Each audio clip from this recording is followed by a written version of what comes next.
shapes in clay.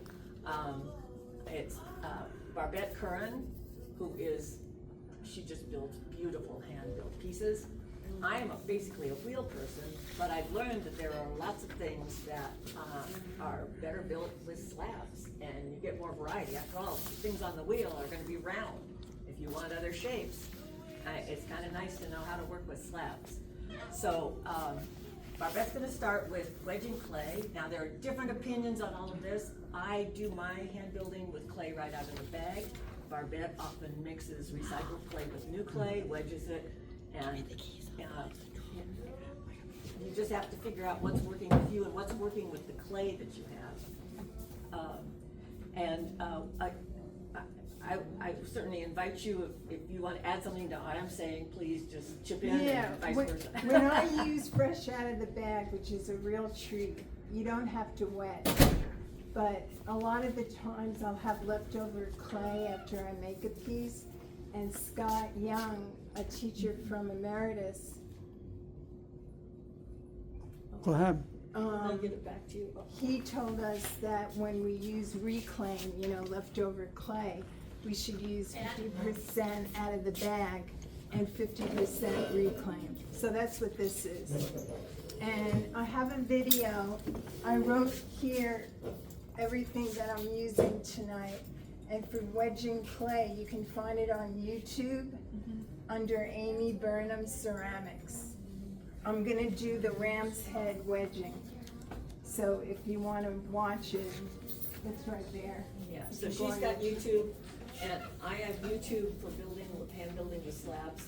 So these are just recommended people who have a lot to say about it, so they're good. So we can come over to the wedging table.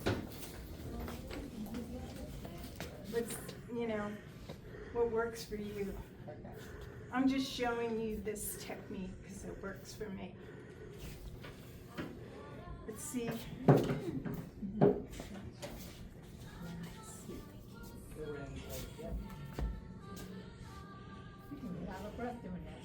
I'm getting a workout. Trying.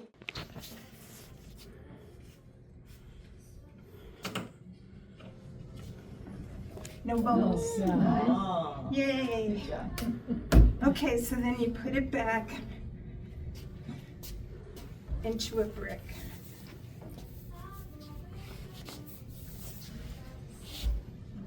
You won't be able to see the bubbles when you do that?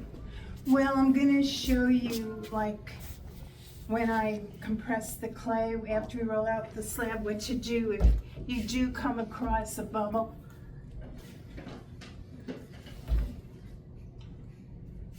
Okay, now we're We didn't include the thrown slab.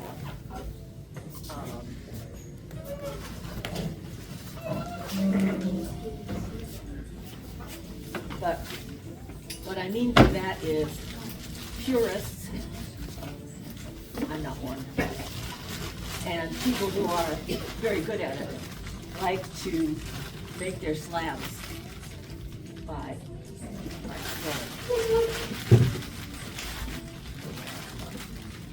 I'm just going to show you very quickly what that looks like.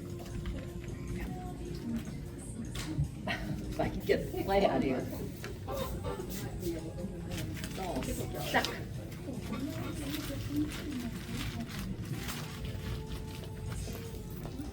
Well, this is enough, I hope. Because what you do is you start out with something. I'm going to pretend that this is all nicely wedged and has no cracks or anything in it. And what you do is you do this. And you keep doing it, and it gradually stretches. See, this is already getting bigger. It gradually stretches the clay out. So there are a lot of people who are accomplished potters and will just make their slabs this way. I'm not one of them. So if you're not going to do it that way, you have three choices. The easiest way and the cheapest way is to use sticks. Now we have a bunch here, and these are marked, this one's marked 5/16. these are two are marked a quarter. And what you do is you set the sticks down, you put your clay in the middle,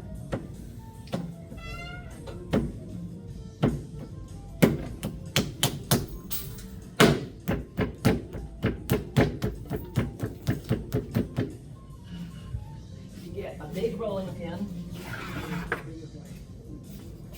and you roll, and you roll some, and then you turn, and you roll some more, and you turn it over. But what happens is that the sticks keep the height at, in this case, 5/16, and that way you end up with a flat slab that doesn't taper down or doesn't do what my old pie crust used to do and be all rather lumpy and wavy. Anyway, now, everybody always says, so how much clay do I need to make a slab? So I experimented. I bought a bag of Long Beach, and I kind of patted it to square it up a little bit better. And I measured down 1 inch, wired it off, and rolled it in the slab roller. I'm going to show you the slab roller in just a minute. But that slice, a 1 inch slice, made a slab that was 12 by 12. Okay, so you needed a bigger slab, and that was at about a 1/4 inch. If you needed a bigger slab, you'd need to make it a thicker slice. Now, when you're using the slab roller, and we'll go do it in just a second, and when you're doing this too, you can somewhat control the shape of the clay, because you can, if you want it to be longer, you can keep rolling it in one direction. You do, to avoid warping and cracking and other evils, you do want to move it around and roll it in different directions. Mostly it will affect warping and holding its shape. And I'm kind of crazy about it. I just turn it on every pass, and I do several passes. Laura Haight, if you were here for her demo on Saturday, That's great. I've taken her classes, and when she does a slab, she just runs it through once, and that's it. But I haven't had good luck with that. When I've done that, things have gotten a little wonky as they dried. Now, if you want to get fancy, there is a company that makes this kind of, it's actually for, well, it's for all kinds of things. It's a rolling pin, but these discs are graduated, and so with the full disc, it's about 3/8 of an inch thick. If you take out one set, it's about a 1/4 inch thick. I use this at home for cookies and for clay because it's just so easy. You don't have to have sticks. You don't have to, you don't have to wonder, where am I going to put these sticks? Where am I going to put this huge rolling pin? Because you can just do it like this, and these rings will keep it at the right height. So this should be thicker than a 1/4 inch, and this should be a 1/4 inch. So, yep.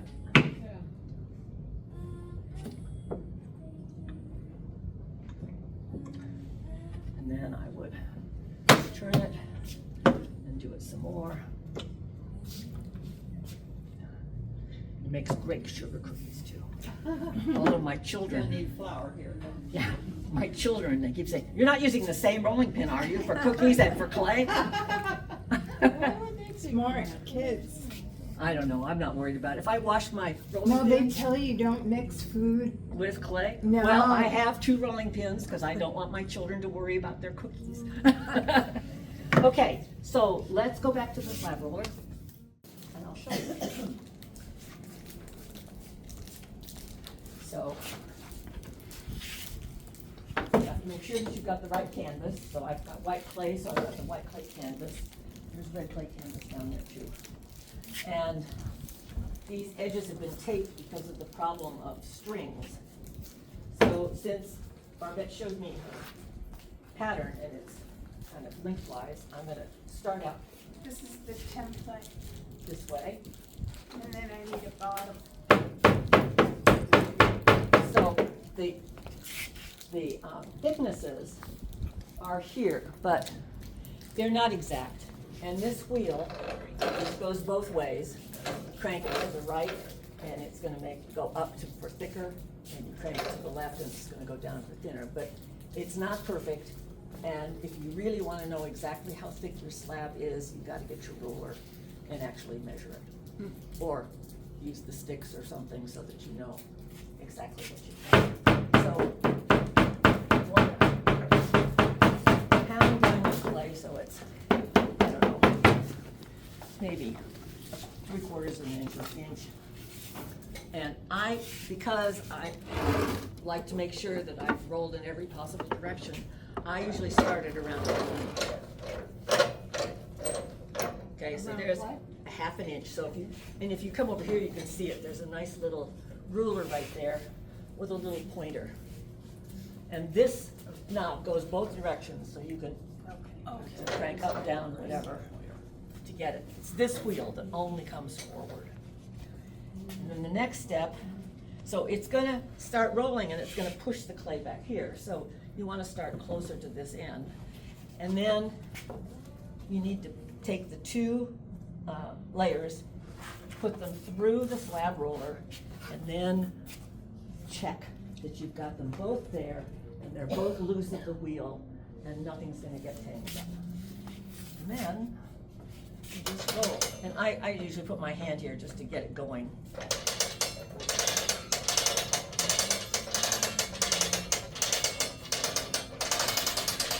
Until it rolls free. Then you come around over here and you take it apart and you look and you see what you've got.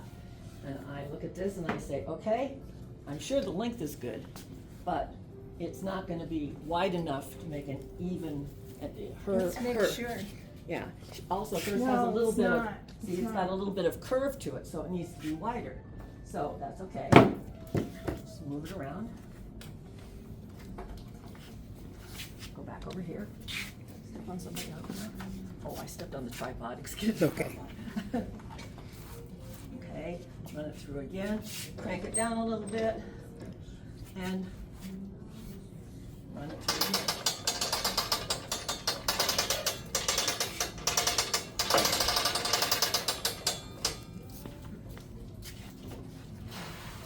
Okay, it's looking a little better. Okay, it's looking a little better, but just to make sure, I would like it to be a little thicker, so I'm gonna turn it around again, so it's going in a different direction. I could also turn it over if I wanted to. And we'll do it again.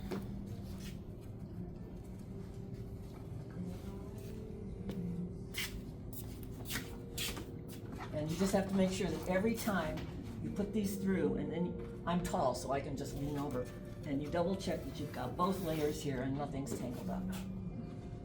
That's the most important part. And we'll crank it down to, let's go just over 1/4. How thick do you want? 1/4. 1/4? Okay. So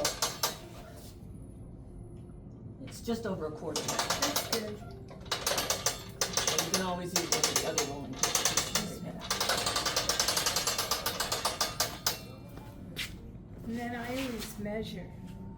Okay, yeah. Oh, it's definitely, it's over,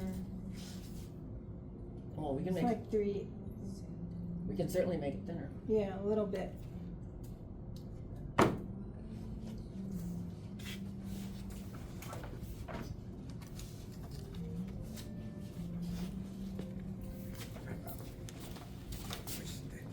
I think that this What's thing the is not website? very accurate. That's why I think Yeah, we it's can't. not. I'm on the You know, Facebook. it's just like it's got How a to little get- how to wobble or get jiggle the- to it. So sometimes it's gonna be a little thicker, sometimes a little thinner. Type it in. Oh, I see. So you also have to think about, so on your little handout, it says how thick. Well, if you're making something small, then 1/4 inch is probably good. But keep in mind that you're going to rib the whole slab to make it smooth and compress the clay. And if you want to add texture, you're gonna roll some texture on it, and that's also gonna thin it a little bit more. So depending on what you're gonna do, and how skilled you feel like, you might wanna have it a little bit thicker just to give yourself a little easier time working with it.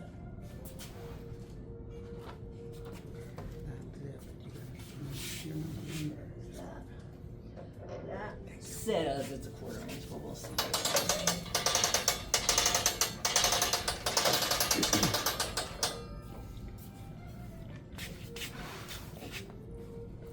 Oh, that looks better. It's good. You like that? Yeah. Okay, now there are different ways of handling your slab. I usually bring my canvas, which I forgot to do, and I just will gently transfer it. Remember how Laura showed us? Yes, you can also do it this way.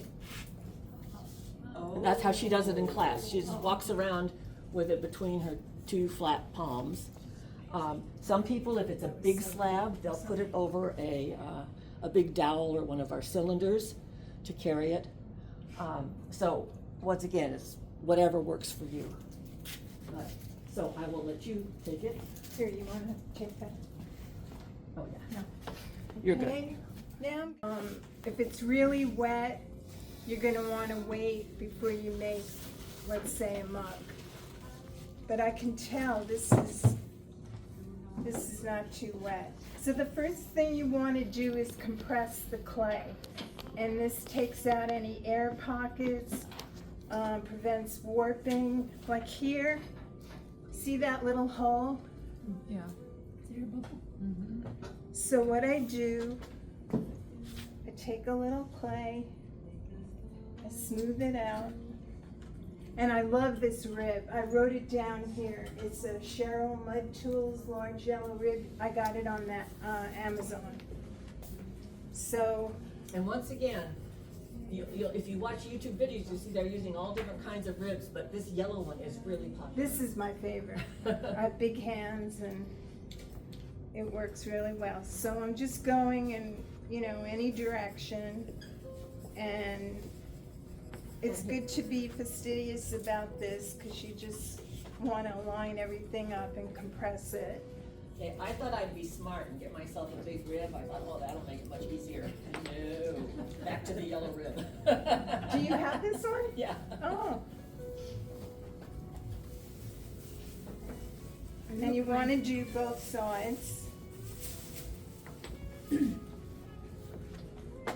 So I'll show you what it looks like.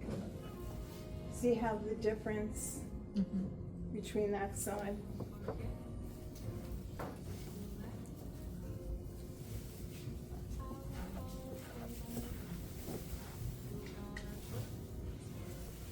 And even this, it takes a little practice.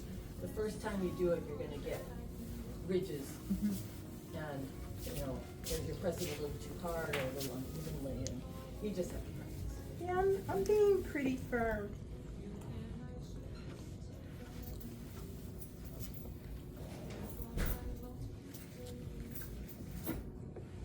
Doesn't take long.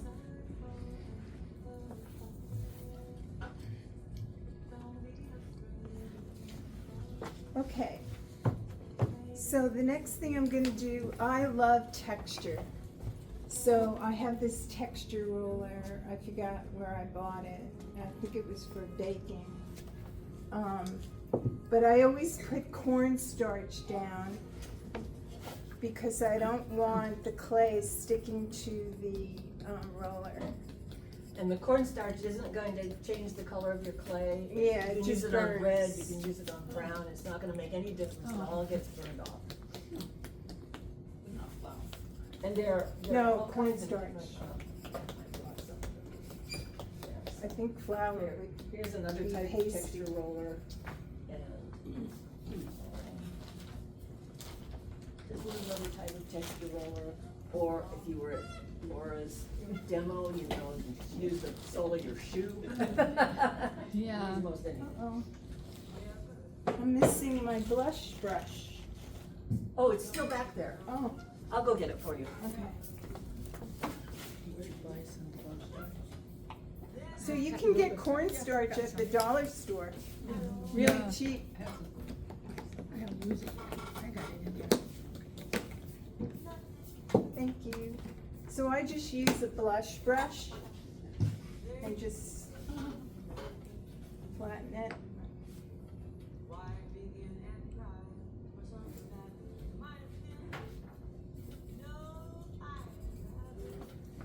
And then this template is a little beat up, you can tell I used it a lot.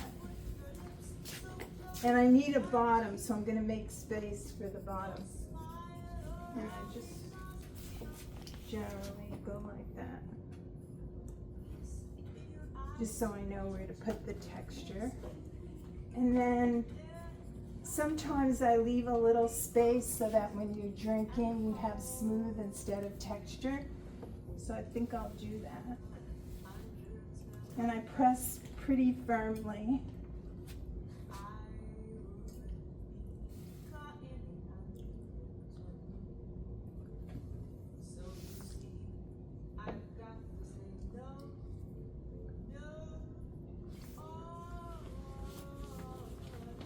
Okay.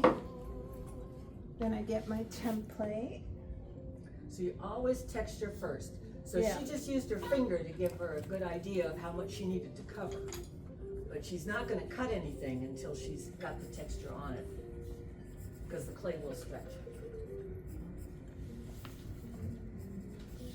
So I'm just completely straight up and down. Now, you can use different tools to cut. Are you using, what are you using? A ball tool or a light knife? Or you're using a knife? Well, Yeah.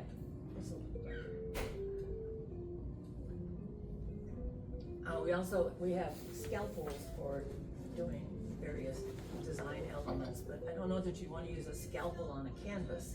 That might yeah. cut an arc in your canvas, so you have to be kind of careful. You can also use, sometimes I cut things, I bought this because I had a teacher who said it was really good, and I really like it, and I also have this IKEA, it's like butcher block board, and it's got an edge that hooks over your kitchen counter. Oh. And I use this, it was $10 when I bought it, I don't know what it costs now, but it was not expensive, and it's so good for working at home, because you can set it right on top of your kitchen counter. You got that at IKEA? I got it at IKEA, and they were selling them for a number of years, because I bought mine early, and I noticed a couple of years ago they still had them. That's great. I really like it, and I wedge on it too, so. Is that just a plain cutting board or? It's just a butcher block Which work got it. surface. Okay, got it. That's great. You could do your cookies on that too. Yeah, you can. Well, except that I wouldn't mix my cookies like that. Yeah. Don't mix food and pottery. Okay, so I cut the top, then I'm cutting the bottom. I think I already did that. Yeah. And then you're gonna bevel the sides. So I have a beveler, but I don't need it anymore, and I'd like to do a 45-degree angle. And so I'm cutting like that.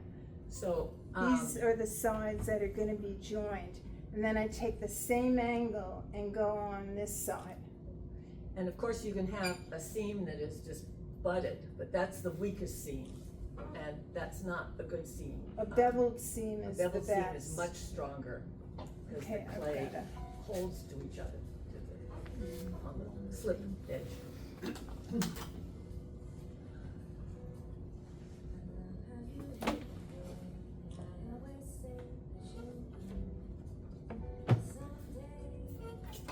Okay. It's a little thick, not- but, oh well. So, this is firm enough to put together. It's not wobbling or anything. I don't know if you guys wanna feel it. Yeah, why don't you let them come up with, Okay, so when you make a piece, you want to smooth the edges. You don't want sharp edges in pottery. You can cut yourself, and so I'm just smoothing over like this, the edges. oh, and I forgot that on my sheet, so you can add that to where it says edges. I usually Use some do it with the plastic bag. wrap. I just forgot to. And I do both sides.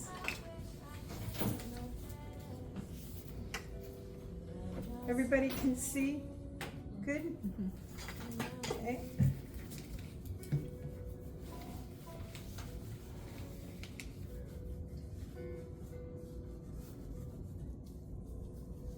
Okay, now you want to slip and score.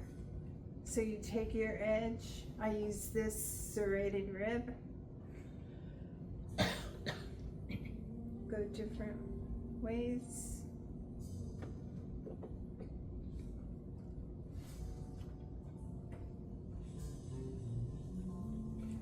And I get my brush.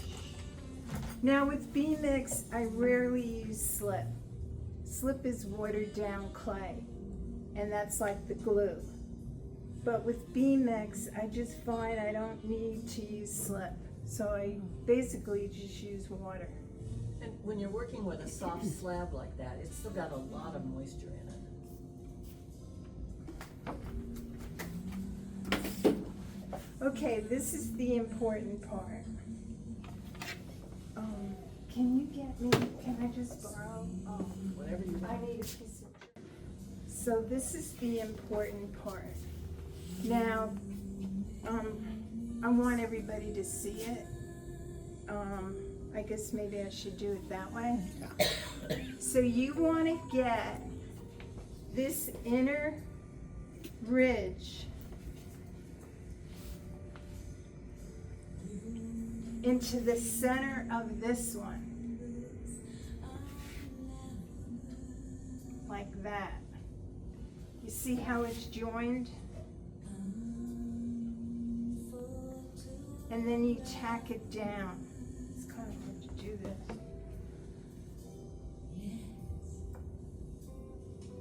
So I'm taking that inner one and bringing it into the center of this one. See how it's a nice join?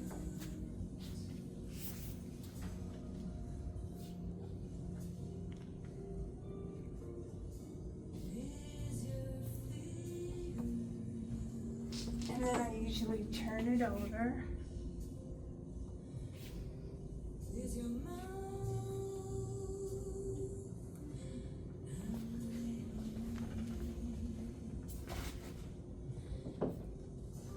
Where do you keep from removing the pattern?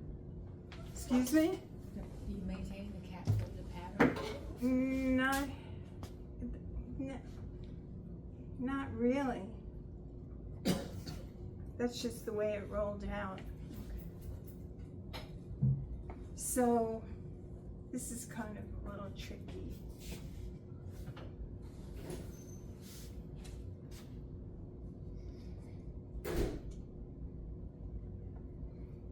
So that looks, you tack it down. That looks pretty good. And then you do the inside. So I do the top with my hand. And then I turn it over. The top, which is actually the bottom. And I use this tool. Right. And I smooth that.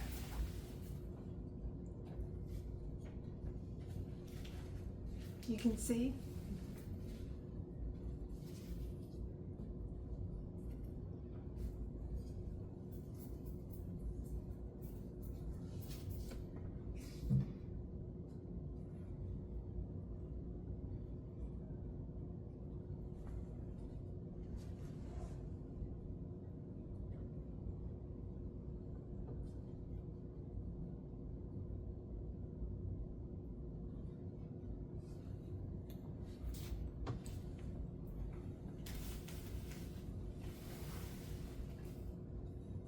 And then I smooth the inside of these like kind of rough spots.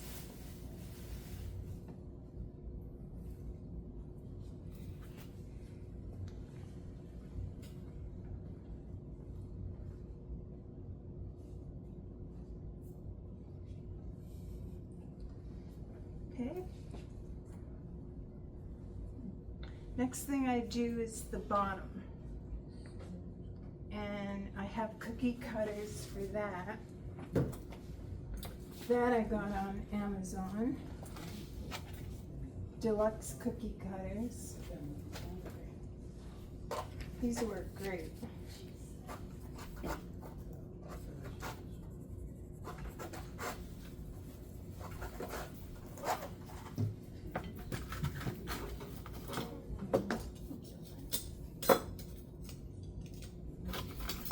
And then I measure.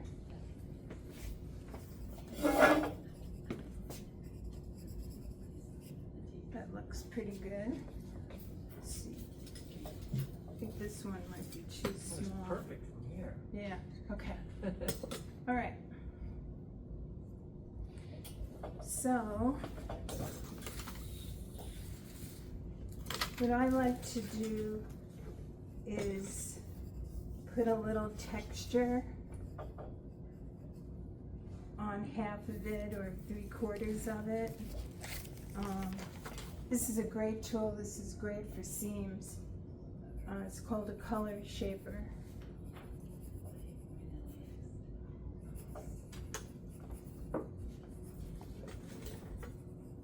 And I'm just gonna roll a little texture on that because I think it looks pretty.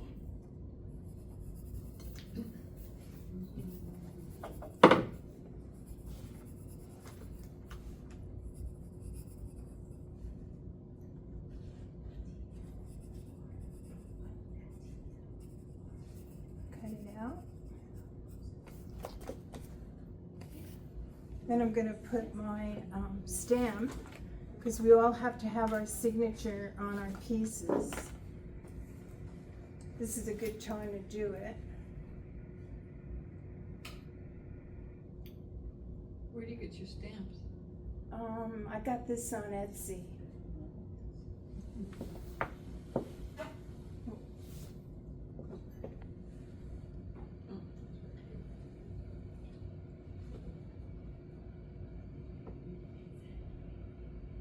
Then I score the edge because I'm going to put it on top of this.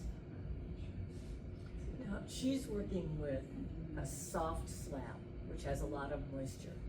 And other projects will require slightly drier slabs until you get up to making basically like a stiff-sided box in which you're using a very stiff slab. So the amount of scoring and then brushing that you do depends on how hard your slab is. And, oh, go ahead. This is a rounder I got at De La Designs. And this is a rounder that I'll do for the other side that I got on Etsy, and I have the yellow rounder listed on there. So I scored, and now I'm adding water. So you This hear is- when people talk about seams, they talk about slipping and scoring, okay, or scoring and slipping. Some people like to have a little container of slip that they use for making seams. Other people, including a lot of people in the studio, just allow the seam itself to make the slip. So if you score and then you use a brush with a little water on it, then you get a little bit of clay slip, and then you score again, and you do it again, and you get a little more clay slip, and you don't have to add anything. It's a little bit neater. It's certainly a little bit easier because you don't have to have a separate container of slip, and you don't have to worry about whether you have the right slip for the clay that you're using because you're just using your clay. This worked out perfectly. Sometimes the bottom will be a little down. It won't be flush, so I go in here and I bring it out. But it just worked out. I can't show you that because it came out perfect. It's just good for me. Oh, what a shame. So I'm just with my finger. You can use a paddle too, but I don't feel like I need it. Nice. And see, I've got my pattern. I like that. And then my stamp. And some people, especially if you're just starting and you're not sure that you've got enough adhesion, some people will take the bottom and just twist it a little bit until they feel it sticking.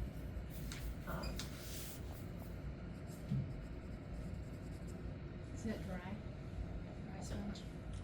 Down. Okay, and now for the top,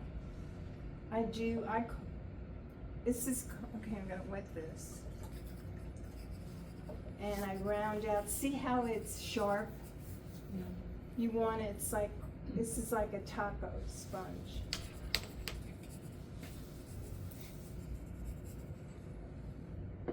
When they say taco, do you know what that means? Folding, Yeah, it means that you've got your sponge folded over like a taco. yeah.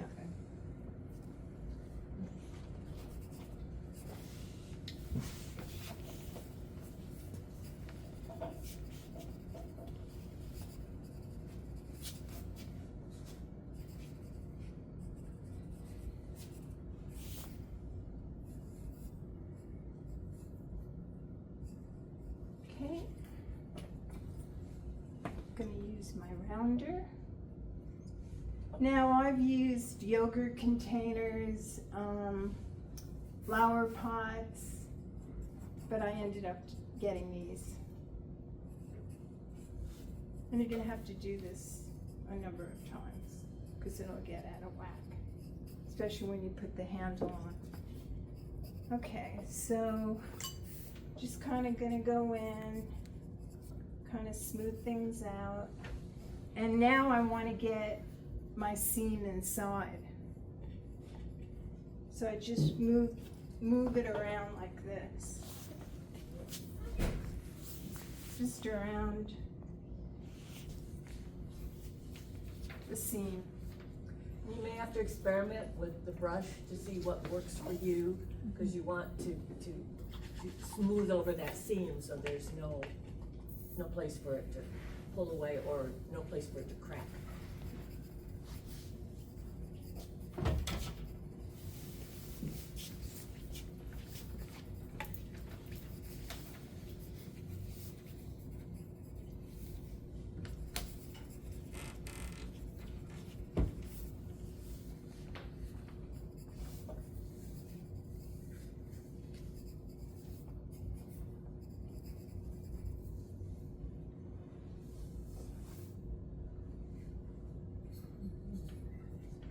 Looks good. Great, yeah. Okay, now the handle. Now I'm gonna put the handle where the seam is. So you're kind of hiding it. Now, I started pottery in 2014, and they have really made a lot of wonderful tools for hand builders. These are called extruders. They're very expensive, but you can get them on sale at diamondcoretools.com. And the way I use the extruder, this is fun. It's so simple. Because a lot of people, I forget what, they pull a handle. And that's what requires time. And this is a nice shortcut. So you get your bag of clay that's flat. Okay?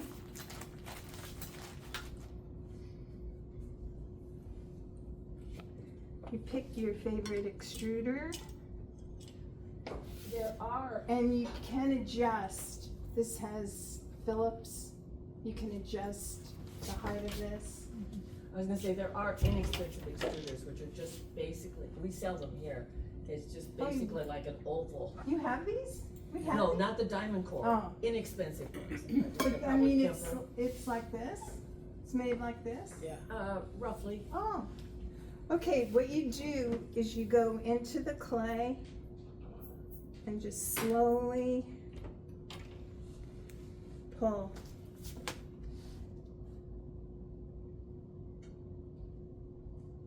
You have to be gentle. And there's your handle. It's easier. Yeah. Easy. I love it.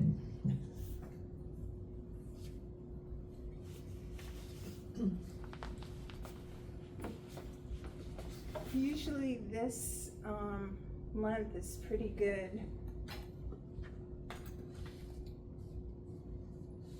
This is kind of wonky. I want to smooth that out.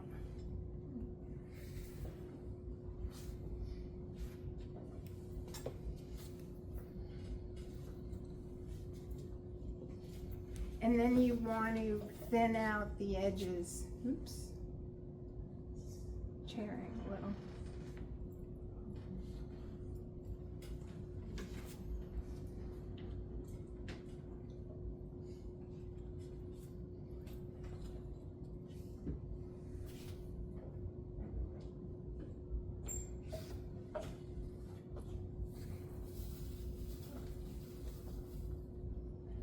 and then you wanna just, now the way I was taught, you never want your handle to go above your rim. Some people do it. Well, if you do, you can't stack your mugs face down. Oh, yeah. I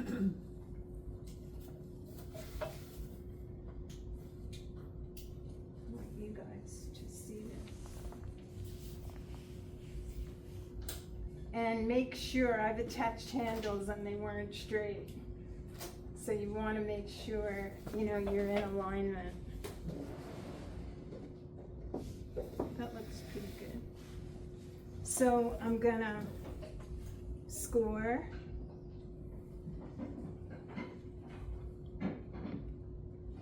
At the attachment points.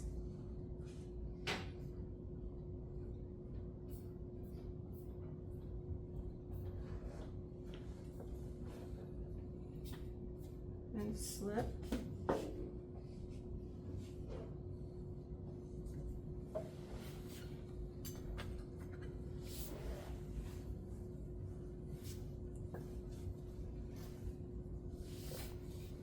And this will mark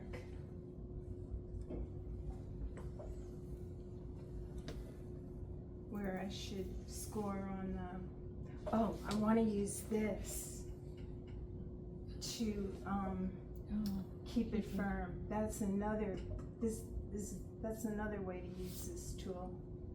One thing you don't wanna do is you don't wanna use the table to support the mug while you work on it. You can use a piece of foam, and you can use your lap. I'm better off with foam in my lap. But if you ever set it on the table, you're gonna get a flat spot, and you're gonna have knocked it out of round also. So, Does that count as a table? no, because it's standing right side up. So I But just if she were want to tip it to work on it, then you get the damage. I just want to show you where, see where the markings are? Mm-hmm. That's where you want to score and slip on the mug.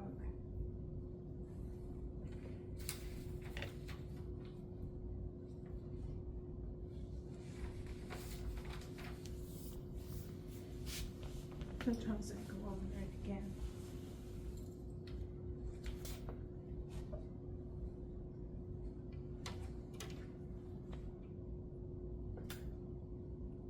Oops.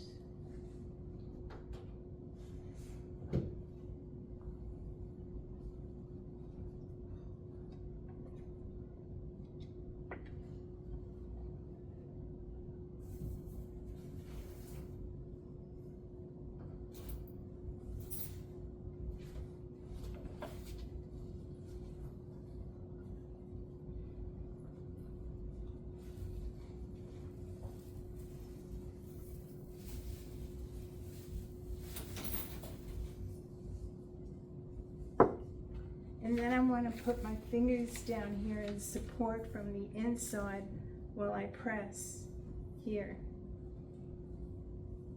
Now sometimes I have to put a little baby coil here and here if it's not flush with it.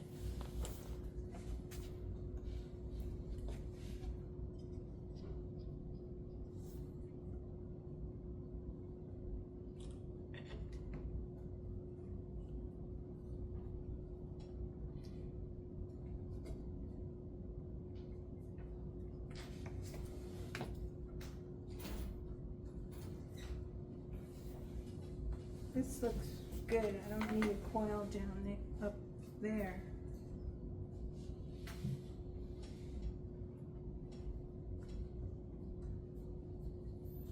And when I'm done, I turn it upside down so it's easier on the handle. And I can clean this up when it gets more hard. It's a little, I wouldn't really mess with this right now. And let's see.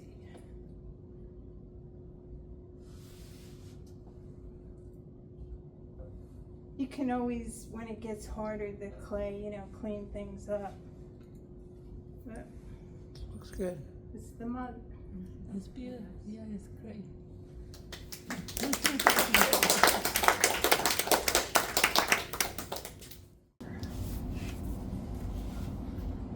And I use cornstarch too. And this is called a mop brush, but it's like a makeup brush. It's soft. Actually, for cornstarch, I like a really soft mop brush, or like Barbette's makeup brush. My favorite brush for getting crumbs out of things, so this one has a bunch of crumbs, is not this because it's too soft. I actually like a shaving brush. They're kind of nice because they're a little bit stiffer, and sometimes, well, this has worked pretty well. You don't, if you've done some trimming as your piece is drying, you don't really have to get panicky about crumbs, because as it dries, the crumbs are going to dry, and you can brush them out. Okay, so a little mess here. And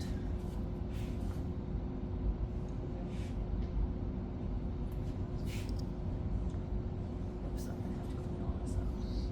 It's okay.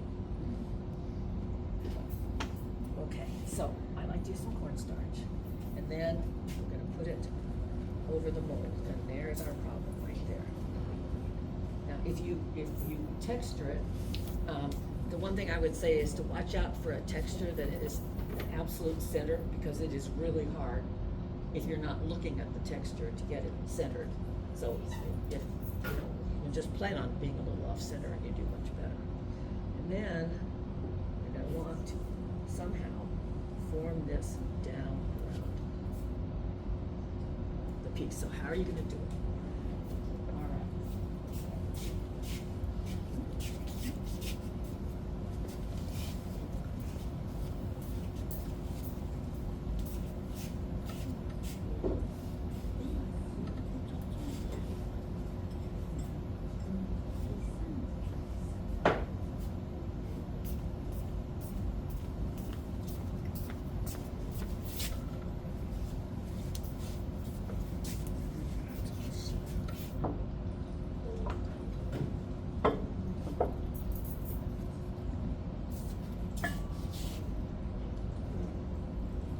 So you need to get this up high. And then some people just pat it down as they go around. Other, what did I do, take the paddle? Do you need a rib? No, I was gonna, paddle it first, but I think I should find paddle it. I have a paddle.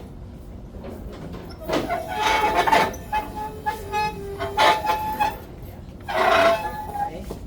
Another way to do it is to gently paddle it down, and you want to work from the center. And this is you know, patience, patience. Now, Robin Asher, who works in the studio and does a lot of slab work. In fact, she's doing the coil end. That's not going to work with this paddle because it's too high. Anyway, she does it on the wheel. She just sets the wheel going very slowly, and then as it spins. But you can do it just as well on a banding wheel. But the idea is you just have to keep working it. You have to keep working it. And it takes quite a while. So I'm going to cheat here. I don't want to take up a lot of your time. So I'm going to show you one other trick. So you get here, and you say, well, okay, that's fine. So let's pretend that I've got it all the way down around my bowl. But, you know, it just looks like a blanket. So, what am I going to do? How am I going to cut this off neatly? Remember, you can never use metal on a plaster mold. You can use your wooden knife, you can use a smooth plastic knife, you can use but you can't use anything that's likely to gouge or put a line in the mold. And so what I like to do, this is just me.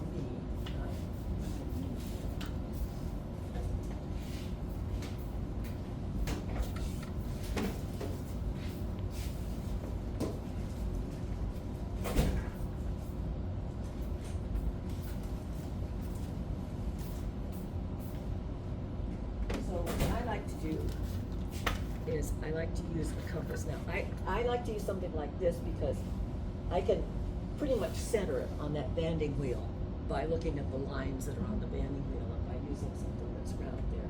And so I have an idea.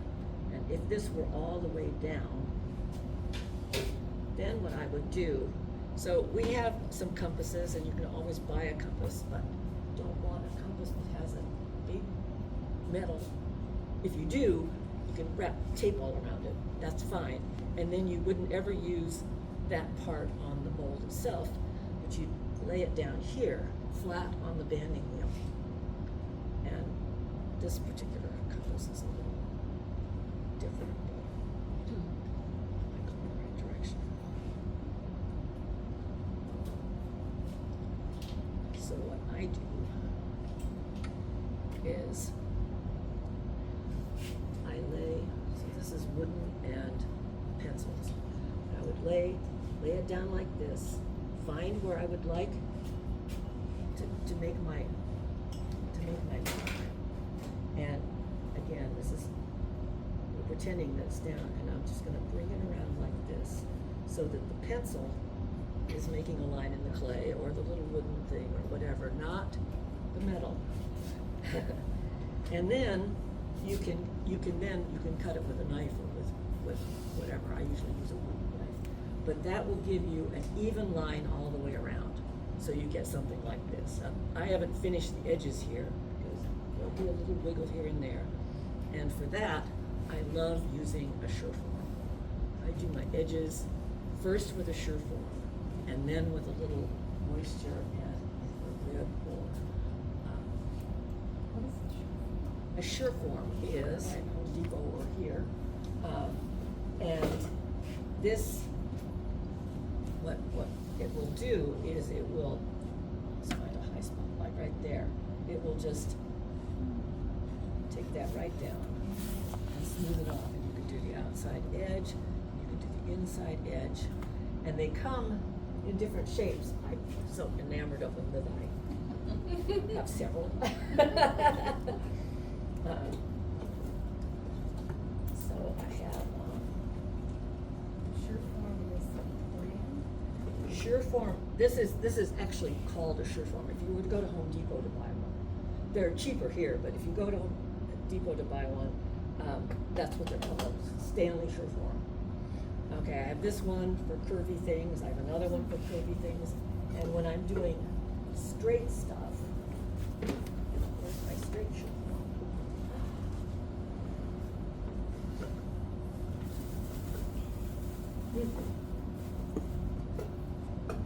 I don't see it, but there should be one in that cabinet right there.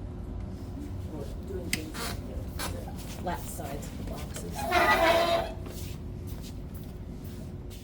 These things, it's all my adjusted plan didn't work out so well.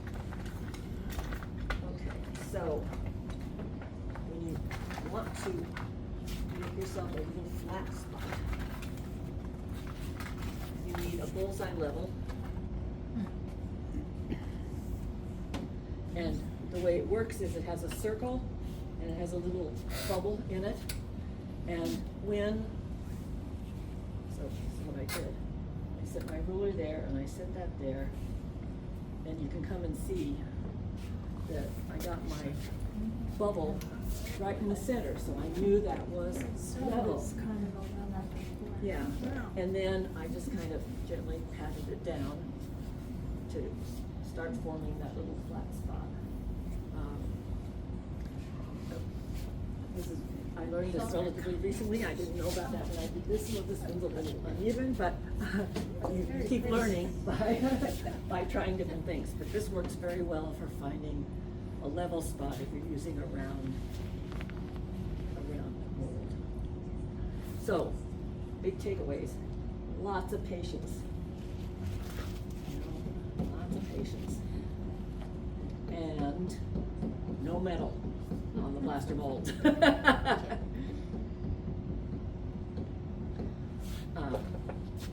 I'm getting some marks here, but I'm not worried about them because I can take one of my ribs. The red rib is the softest rib, and I can get rid of those marks immediately just by using. Does that look like a mushroom? Yep. A little mushroom. It looks like a mushroom cap. It does, but that's partly because it's standing on that And then thing. the top has a kind of, Yeah, so here's this, and you can see that it's far from being down on all the edges, but you just have to keep spinning and patting and spinning and, paddling until it will eventually get all the way down. And then you need to let it rest for a while. Okay, that was kind of an abbreviated form, just to make sure you got something. how did you make these square plate big? Those are press plates. And I actually did a demo on press plates a couple years ago. It's on the website. But you, just very, very briefly, you make your slab and you need a thick piece of foam. I went and got 2 cushions like this and put them one on top of the other, so I had a